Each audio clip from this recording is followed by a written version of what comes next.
अस्सलामुअलैकुम वरहमतुल्लाहि वबरकातुहू। Oh my dear, how are you?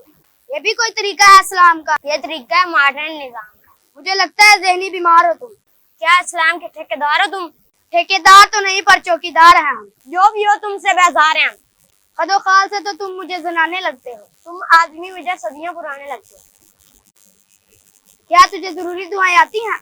मेरे कानों में तो गानों की दुआएं आती हैं। क्या तुम खुदा की बंदगी बजा लाते हो? तुम बताओ, तुम मस्जिद से क्या लाते हो? मस्जिद से हमें इत्मीनान और सुकून मिलता है। मुझे तो क्लब में नया जुनून मिलता है। मुझे तुम यहूदो नसारा के हवारी लगते हो। मुझे तो तुम अकल से आरी लगते हो।